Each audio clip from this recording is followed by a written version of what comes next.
In this video, I'm going to give you 5 points on the correct way to buy a restaurant or a bar and what you don't want to do along the way. A lot of people want to come down here. They want to get out of the rat race up north.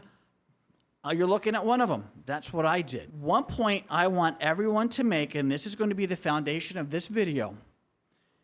If you come down here and you buy a bar or a restaurant without purchasing the property, all you've done is buy a job. Let me say that again.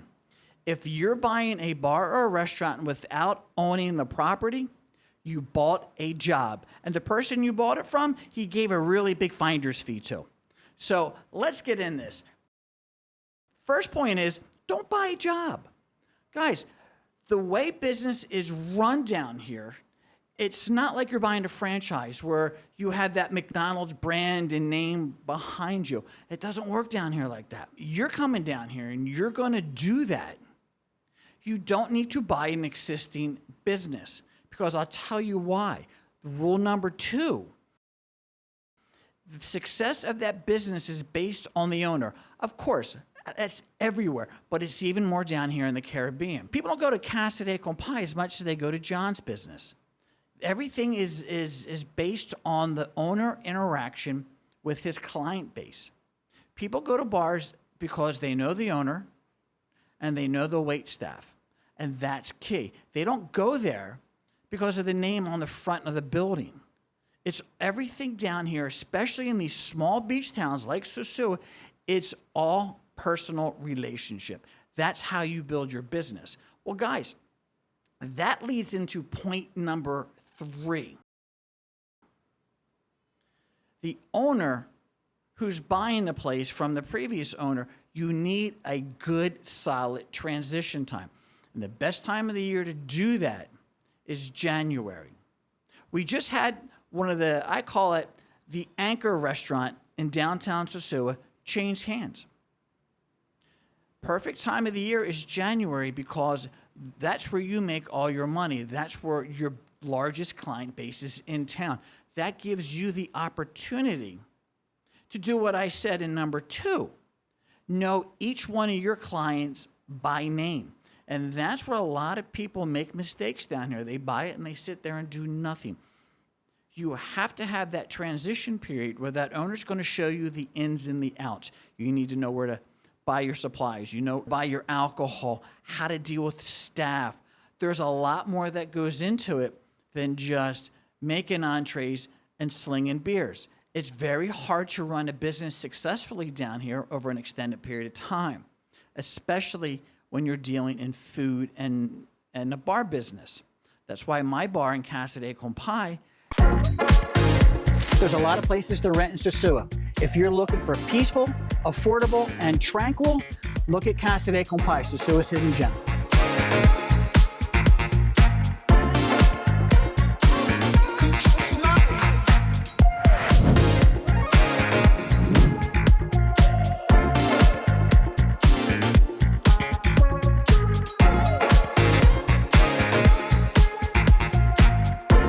When you're ready to reserve at Casa De Compai, my contact information is in the description down below.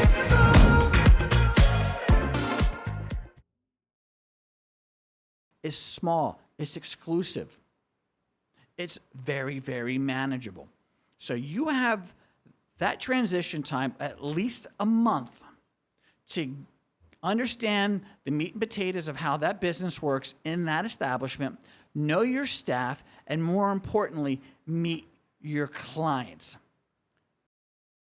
Rule number 4, and this is probably the most important. Don't be lazy. I can't tell you how many people I've seen come down here and fail. I'm in my 16th year. I've seen a lot of people fail. You know why? They get lazy. They think if they buy it, they can sit back in a bar stool, get drunk all day, and the business is going to run itself. Well, it usually will run itself into the ground, right? It will run itself into the ground. So guys, you have to be a proactive owner here. You got to be in your business every day, because when you're in your business, you're going to fulfill rule number 2, Or they see the owner's face and they go to that bar or restaurant because you're the owner and they like you and they want to support you. That's how you build the business. But if you're lazy, you're not going to do number 2 well, which means you're going to fail. You also have to understand the markets, the seasons, how things work here. There's a lot to take in. And when you have a good relationship with your client base, they're going to be a little more forgiving when mistakes are made. It's the solution to the mistakes and the way it's done that will make your business the best. So don't be lazy. Don't sit around and get drunk all day. Go to work. I can't tell you how many people come down here and don't even go to work. I work every single day. May not work all day, but I've done something to push my business forward every day, whether it's the condo complex, whether it's the bar, whether it's cigars, the YouTube channel, they're all connected. Doing a business is like pushing a wheelbarrow. You got to pick it up and push it for it to get anywhere. So number 5 is learn something every day. When you think you know, you're going to get screwed. I say all the time in Casa De Compai, guys, I don't know the answer to that because I never had to deal with it before. There's nothing wrong with not knowing. The problem is a lot of people, and especially in the social media and my fellow YouTube content creators, think they're fucking experts after 3 years of being in the island. They're not. I can tell you right now, most of the people giving advice, taking commission, doing consulting should not be doing it. Selling property should not be doing it. You as a business owner, you got to learn everything. And the quicker you learn it, the better you're going to be.